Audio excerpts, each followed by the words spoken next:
So I am out in my garden and it is time for the delphiniums to poke their heads up, and they're putting on quite a good amount of growth at the moment.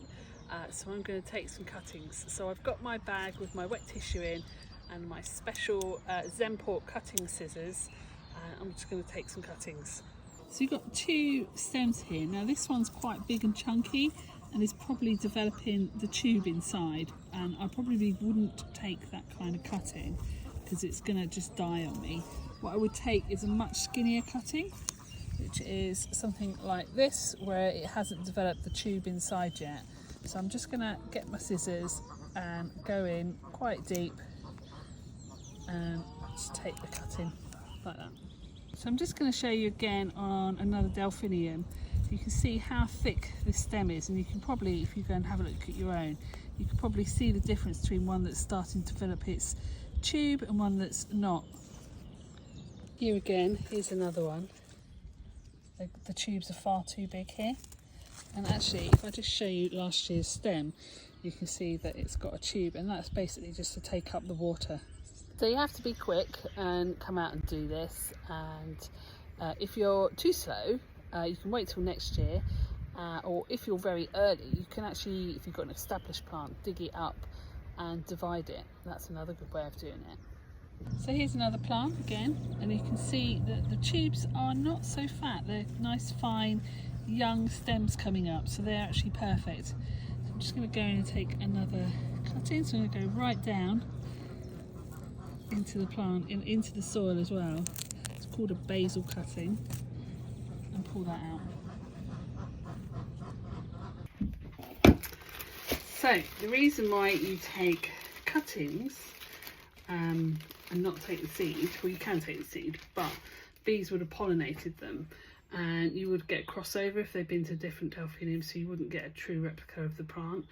And I have got some gorgeous delphiniums and I want to replicate them exactly, so that's why I'm taking a cutting.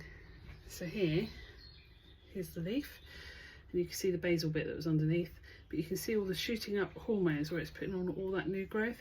So I'm just going to, probably just going to take these off, just so I can see what I'm doing.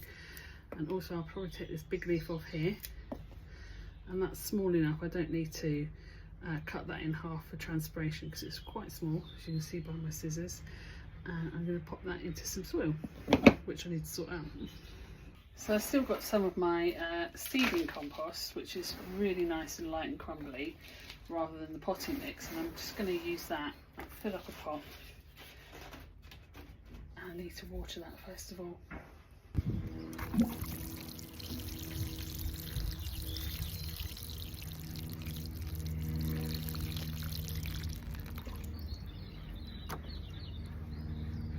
Just going to give that a really good water till it starts coming out from the bottom, just to know that that soil is properly hydrated all the way through.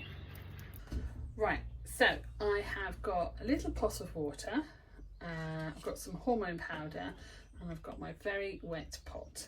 So I've got my little cutting. I'm just going to dip it in my water, wet the wick as they say.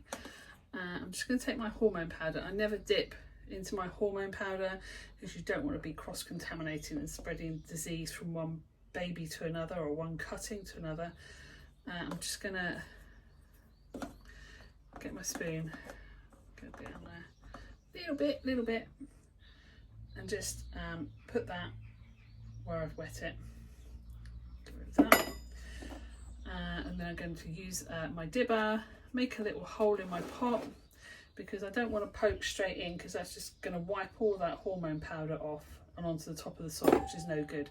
I actually want it to adhere to the baby where I want the roots to come from. So now I've got a nice hole. I'm just going to place it in the hole and then squeeze the soil up around the plant like that. So I'm going to do a few more. I'll be back in a minute. Alright, so last one in the bag. And the reason why you have a bag is because you want to keep that moisture around your cutting by the time you get from wherever it is that your plant is to your potting shed to pot it up. So I've got this last one, so I'll just show you it again. Here's the plant, so I'm just going to wallop that off and that off, so it's no good.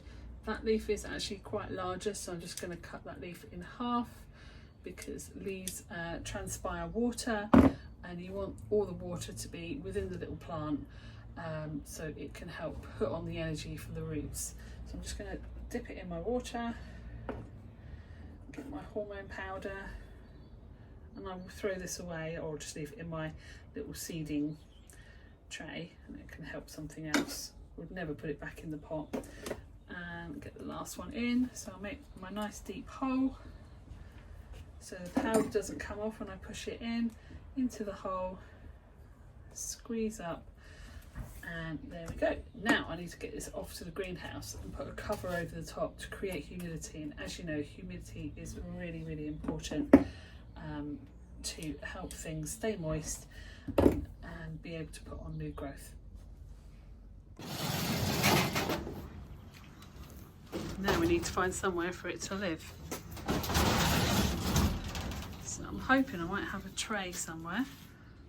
Yeah, I've got one here. It's got 3 trays. It's got 3 trays in there, but I'm sure I can squeeze something else in there. So already you can see on my propagators, they've got really good humidity going on in here, because you can see all the water droplets up here. So I'm just going to open that up, shuffle things around a bit, and actually I can feel the heat come off onto my face, which is brilliant. Just move those around, pop this in, and that will take advantage of that humidity. Fits perfectly. Great. I was a bit worried. And leave that there for a month or so and come back and see if they've rooted. And if they have, I would have exact copies of the parents, which is brilliant. But if not, and I fancy doing something a bit more creative, I can collect the seed later on, because this is a white one and they're sat right next to a really midnight dark purple one. So I can collect the seed and see if the bees have done any cross contamination on the seed, and sow those and see what I get. So if you're out and about in your garden, start spying out for cuttings, because there's plenty to be had. See you soon. Bye.